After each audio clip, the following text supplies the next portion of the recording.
Assalamualaikum. This is Dr. Mohammad Naveed Jafar, second year mathematics chapter number 4, exercise number 4.3. आज के इस lecture के अंदर हम बात करेंगे क्वेश्चन नंबर 16 एंड 17 की। आइए चलते हैं व्हाइट बोर्ड की जानिब और देखते हैं इसका सोल्यूशन।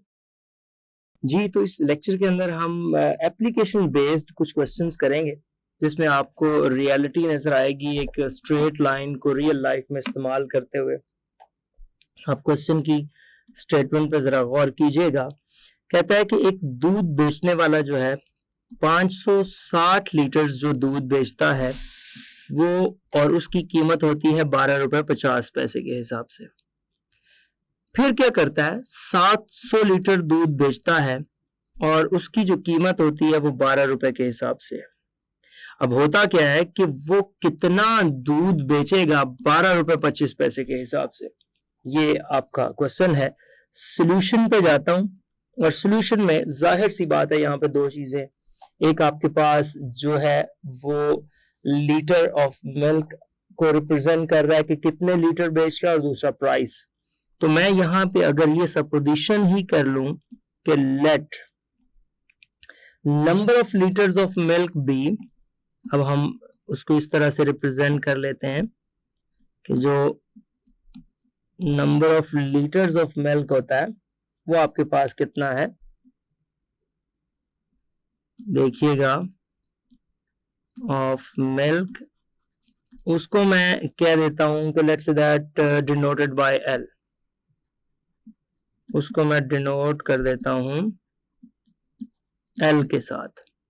उसके बाद दूसरा है प्राइस ऑफ द मिल्क, सो आप कर दीजिए एंड प्राइस पर लीटर बाय पी, जो उसकी प्राइस है हर लीटर के ऊपर बाय पी से उसको रिप्रेजेंट कर देते हैं।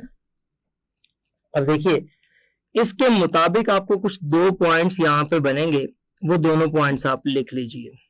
तो मैं ये करता हूं कि देन, अब आपने करना क्या है, देन आपके पास जो L1 P1 एक पॉइंट बन रहा है उसको नाम A दे दीजिए, A ऑफ L1 P1, ये नंबर ऑफ लीटर्स हैं नंबर 1 पे, तो वो आपके पास है कि 560 लीटर दूध बेचता है और कितनी प्राइस के एतबार से, 12.5 के एतबार से। फिर B जिसको हम कहते हैं L2P2, वो B में आपके पास 700 लीटर्स दूध बेचता है और 12 रुपए के हिसाब से। तो इस तरह से आपने उसको रिप्रेजेंट कर लिया। अब आप ऐसे कीजिए, इसकी स्लोप फाइंड कर लीजिए और फिर आगे प्रोसीड करेंगे। सो मैं अगर स्लोप ऑफ ए बी निकाल लूं तो देखिएगा क्या बनेगी। यहां पे हम करते हैं slope of A B which is M and the formula will be, आप इसके मुताबिक देखेंगे ऑर्डिनेट में से ऑर्डिनेट माइनस करते हैं ऊपर, तो वो आ जाएगा P2 minus P1 divided by abscissa minus abscissa, तो ये L2 माइनस L1 आ जाएगा। इस तरह से हम इसको रिप्रेजेंट करते हैं। अब इनकी वैल्यूज को यहां रखिएगा, P2 minus P1 which is 12 minus 12.5 और divided by L2 minus L1 that is 700 minus 560। Slope को आप फाइंड कर रहे हैं। आप डायरेक्ट 2 पॉइंट स्लोप फॉर्म भी इस्तेमाल कर सकते थे, it's up to you. Minus 0.5 divided by 140 ये आ जाएगा, और जो आपके पास स्लोप बन गई वो -1 बाय 280 बन जाएगी। ये आपके पास इसकी स्लोप आ गई। सो स्लोप आपने फाइंड कर लिया। अब आप क्या कीजिए, पॉइंट स्लोप फॉर्म का इस्तेमाल कीजिए। सो यहां पे लिखिए point slope form. So point slope form आपके पास आ रही है y minus y1 is equals to m into x minus x1 technically होती है। सो इसके मुताबिक जब मैं y की जगह पे हम चूंकि p को रिप्रेजेंट कर रहे हैं तो ये आ जाएगा p minus p1 is equals to m, और यहाँ पे l माइनस l1 आ जाएगा। नहीं जी, अब इसके मुताबिक जब मैं वैल्यूज को रखूंगा तो फिर देखते हैं एक स्ट्रेट लाइन क्या बनती है। ये आ जाएगा P माइनस P1 और P1 की वैल्यू आपके पास 12.5 है, माइनस 1/280 इधर आ जाएगा और L माइनस L1 जो कि 560 है, ये आ जाएगा। नहीं जी, इस 280 को इधर मल्टीप्लाई करते हैं, 280p माइनस जब 12.5 के साथ ये मल्टीप्लाई होगा तो ये आ जाएगा 3500 is equals to minus L plus 560। इन दोनों को उठा के इस साइड पे ले आते हैं तो देखिए आपके पास क्या सीन बनेगा। यहाँ पे ये आ जाएगा 280p प्लस L, तो उसको स्टार्ट पे लिख दीजिए बेशक L, और माइनस 3500 और उसके अंदर आप वो ऐड कर देंगे जो आपके पास 560 आ रहा है, तो आपके पास टोटल बन जाएगा 4060 इज इक्वल्स टू 0। नहीं जी, अब आपके पास ये वो लाइन बन गई जो आप फाइंड करना चाहते थे। अब उसने ये भी पूछा था कि 12 रुपए 25 पैसे के हिसाब से वो कितना दूध सेल करेगा, तो आप क्या करेंगे, यहाँ पे ये बात मेंशन कीजिए कि to find number of litres, ये आ जाएगा यहाँ पे नंबर ऑफ लीटर्स को फाइंड करना है। To find number of litres at RS, किस कीमत पर आप फाइंड करना चाहते हैं, एग्जैक्टली 12.25 पे पर लीटर। नहीं जी, अब आपने क्या करना है, यहाँ पे P आपके पास हो जाएगा 12.25, तो इसमें पुट कर दें L plus 280 12.25 minus 4060 is equals to 0। अब देखिए जब आप 280 को 12.25 से मल्टीप्लाई करेंगे तो ये आपके पास आ जाएगा L प्लस 3430, ये आ जाएगा इस तरह से माइनस 4060 इज इक्वल्स टू 0। ये आपके पास जब आप इसमें से सब्ट्रैक्ट करेंगे तो वैल्यू आपके पास बन जाएगी 630 is equals to 0। So L is equals to 630। नहीं जी, आप क्या करेंगे, आप दूध बेच सकते हैं 630 लीटर्स अगर आपके पास इसकी प्राइस 12 रुपए 25 पैसे के हिसाब से कर दी जाए।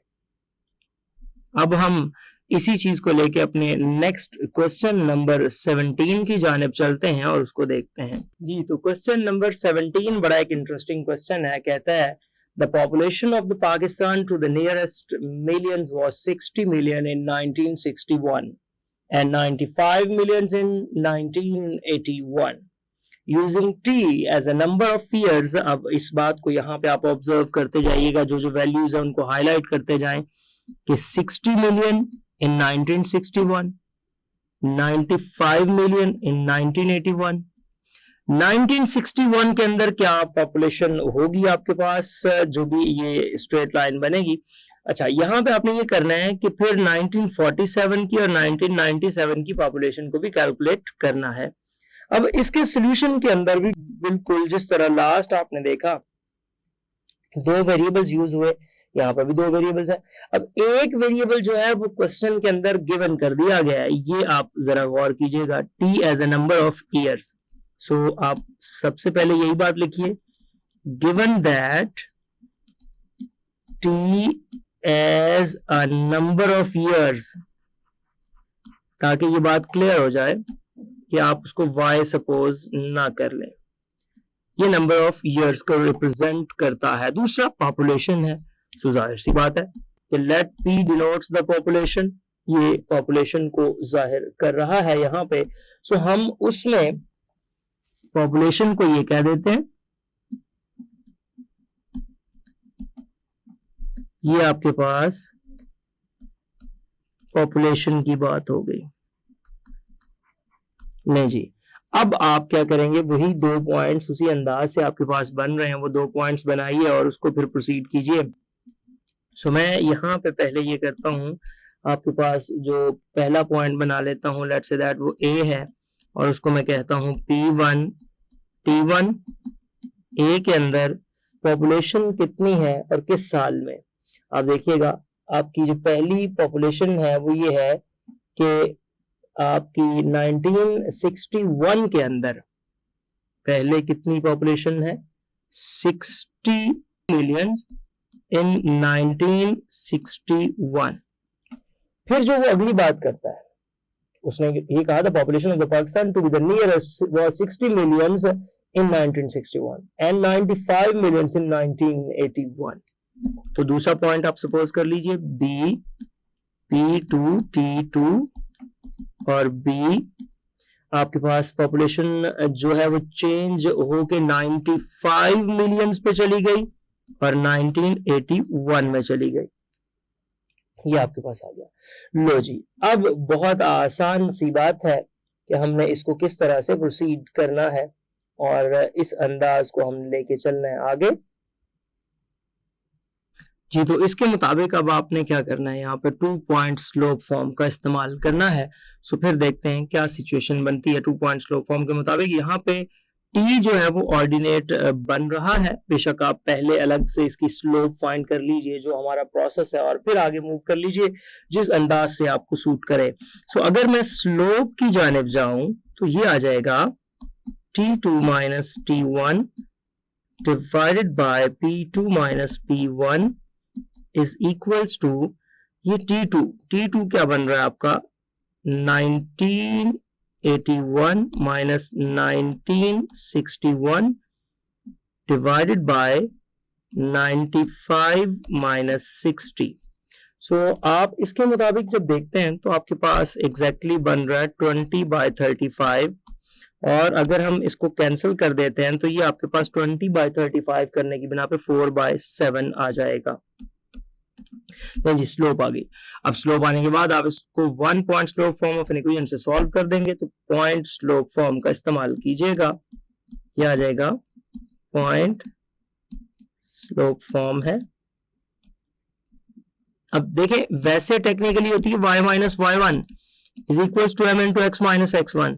अब वो टेक्निक जब आप यहां पे इस्तेमाल करेंगे तो ये एक्चुअली बन रहा है t माइनस t1। देखिए t minus t1 is equals to आपके पास आ जाएगा m इंटू अब यहां पे है p minus p1 according to that result. So यहां इसके मुताबिक मैं वैल्यूज को पुट कर देता हूं तो देखिएगा क्या सिचुएशन है। यह आ जाएगा t माइनस t1। अब T1 है तो मेरे पास जो फर्स्ट ईयर आपको बताया गया था कि किस ईयर में ऑब्जर्वेशन की गई तो ये 1961 की बात हो रही है यहाँ पे, इज इक्वल्स टू m जो कि आ गया 4/7 और P माइनस P1 तो आगाज में जो पॉपुलेशन थी वो 60 मिलियंस थी, ये आ गया, ये आ जाएगा 70। अब आपने क्या करना है, एक साइड पे आपके पास 7t आ गया और उस 7t के साथ आगे जो मल्टीप्लिकेशन है आपकी वो क्या है कि आपने 7 को 1961 के साथ जब मल्टीप्लाई किया तो आपके पास वैल्यू बन जाएगी 13 और 72 7 ये ओवरऑल आप मल्टीप्लाई कर लीजिए इज इक्वल्स टू ये आ जाएगा 4p माइनस जब इसको मल्टीप्लाई करेंगे तो ये आपके पास आ जाएगा एग्जैक्टली 0 और 24 तो 4 ये आपके पास 240 बन जाएगा। तो यहां से हम क्या करते हैं, यहां से हम एक इक्वेशन डिजाइन कर लेते हैं, बेशक p को साइड पे ले जाते हैं और इस अंदाज से चूंकि पॉपुलेशन को हमने अब फाइंड करना है, बेशक आप इसी अंदाज से ऐसे कर लें कि 7t माइनस 13 727 और ये प्लस इधर लाके कर दें इसको 240 को, तो जब आप 240 को इधर लाके प्लस करेंगे तो देखिएगा प्लस 240 और इस सारे एक्सप्रेशन को आप 4 से डिवाइड कर दें इज इक्वल्स टू p, क्योंकि हमने p में पॉपुलेशन को आगे फाइंड करना है। तो यहां पे मेरे पास जो रिजल्ट बन रहा है वो क्या बन रहा है, p is equals to 7 times t और माइनस ये जो वैल्यू बन रही है वो बन रही है 13487 और डिवाइडेड बाय हमारे पास आ रहा है 4।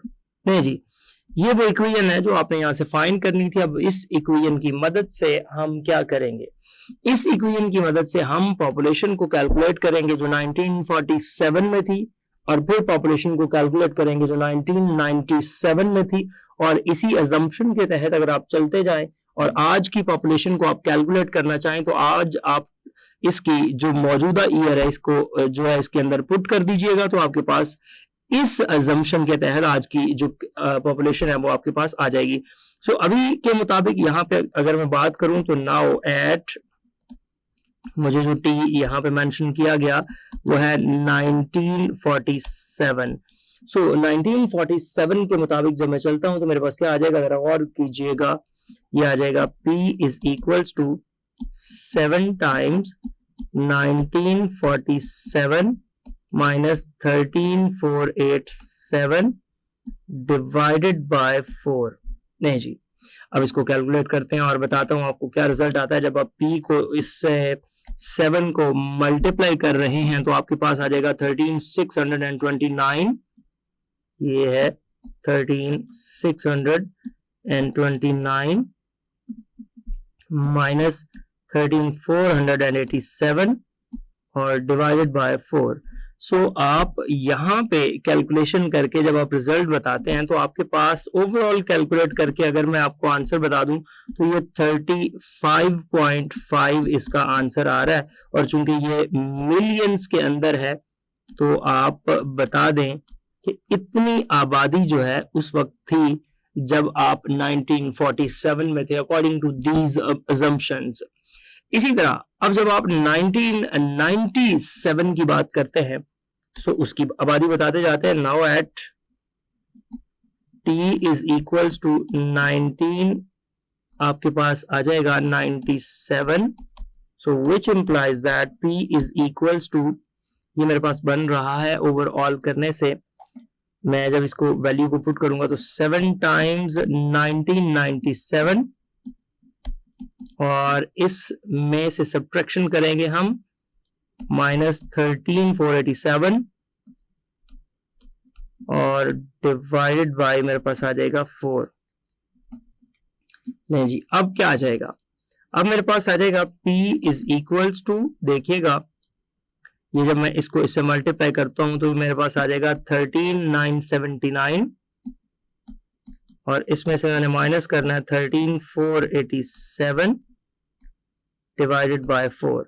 नहीं जी, अब जब मैंने इसकी सब्ट्रैक्शन की तो आफ्टर सब्ट्रैक्शन जो ओवरऑल प्रोसेस के बाद मेरे पास वैल्यू बच रही है वो 123 मिलियंस बच रही है, 123 मिलियन। अब आप इसी प्रोसेस को फॉलो करते हुए जाएंगे अगर तो आप फाइंड कर सकते हैं यहां से जो इसकी वैल्यू है नेक्स्ट आपकी आज के ईयर की या किसी भी ईयर की value according to these assumptions। ये बेसिकली assumptions हैं या उस वक्त की आप कह लें कि एक जो मरदमशुमारी की गई उसके मुताबिक ओवरऑल एक रिजल्ट्स बताए गए। सो आप उन रिजल्ट्स को इस्तेमाल करते हुए किसी भी ईयर की जो कैलकुलेशन है अकॉर्डिंग टू दी रिजल्ट्स उसको कैलकुलेट कर सकते हैं। जी, तो आपने देखा किस तरह से हमने इन दोनों क्वेश्चंस को परफॉर्म किया जो कि रियल लाइफ बेस्ड क्वेश्चंस हैं। ये था आज का lecture. Hope so you understand the today's lecture. This is end of our lecture.